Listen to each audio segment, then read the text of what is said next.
গিয়েছো, আমি তোমাদেরকে দুনিয়ার মধ্যে পাঠাইলাম। পাঠাইবার পরে আমি জানি তোমরা অনেক অন্যায় পথে যাবে, অনেক কাজ করবে, যে কাজগুলোর মধ্যে তোমাদের গুনাহ হয়ে যাবে।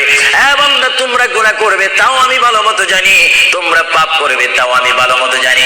বান্দারে, পাপ করার পরে, গুনাহ করার পরে একাই কি মসজিদের মধ্যে তোমরা কেঁদেছো, রব্বানা যালামনা, বলেন রব্বানা যালামনা আনফুসানা ওয়া ইল্লাম তাগফির লানা ওয়া তুরহামনা লানাকুনান্না মিনাল খাসিরিন বলে বলে মসজিদে কেঁদেছো, আসরের নামাজ পড়ে কেঁদেছো, যোহরের নামাজ পড়ে কেঁদেছো, মাগরিবের পড়ে কেঁদেছো, এশার নামাজ পড়ে কেঁদেছো।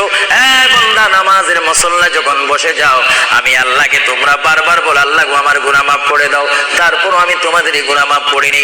তারপরও তোমরা নিশি রাত্রে, মানুষ যখন ঘুমে যায়, তোমার বিবি যখন ঘুম যায়, তোমার ছেলে যখন ঘুম যায়, তুমি নিশি রাত্রে ঠান্ডা পানি দিয়ে ওযু বানিয়ে নামাজের মুসল্লায় বসে তুমি আবার যখন ডাক দাও, রব্বুল আলামিন, পৃথিবীর কোনো মানুষ আমার গুনাহ সম্পর্কে জানে না, তুমি আমার গুনাহ সম্পর্কে জানো।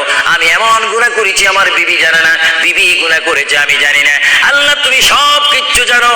আমার প্রভু, তুমি আমাকে মাফ করে দাও।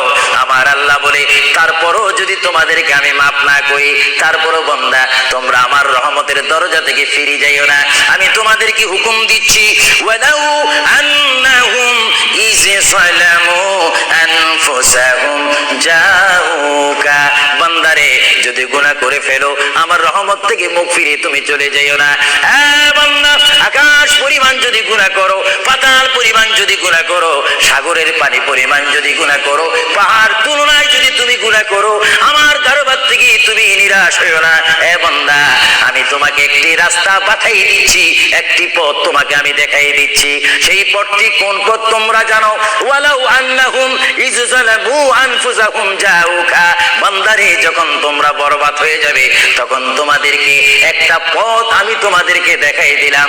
সেই পথটির নাম হচ্ছে আমার রাসূলের মদিনা। জুড়ে বলেন সুবহানাল্লাহ। বান্দা, আমার নবীর দরবার গিয়ে কেঁদে কেঁদে তোমরা বলো, ইয়া রাসূলুল্লাহ, ইয়া হাবিবাল্লাহ, আয়াকা ইয়া রাসূলুল্লাহ। আল্লাহ কোরআনে বলেছে, ওয়ালাউ আন্নাহুম ইয যালামু আনফুসাহুম জাউকা ফাস্তাগফিরুল্লাহ ওয়াস্তাগফার লাহুমুর রাসূল। আল্লাহ বলেছে, হে বান্দা, তোমরা ডানে না গিয়ে, বামে না গিয়ে, পিছে না গিয়ে, তোমরা সরাসরি আমার নবীর কদমে চলে যাও। আমার নবীর কদমে গিয়ে আমি আল্লাহর দরবারে তোমরা তওবা করো।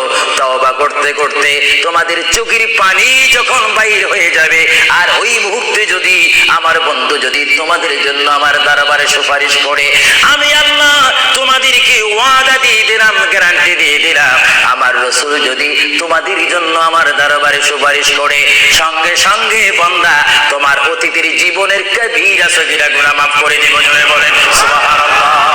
আরো জোরে বলেন। আমার আপনার গুনাহ মাফ করার জন্য রাসূলুল্লাহর দরবারে যাওয়ার দরকার আছে কিনা? চিৎকার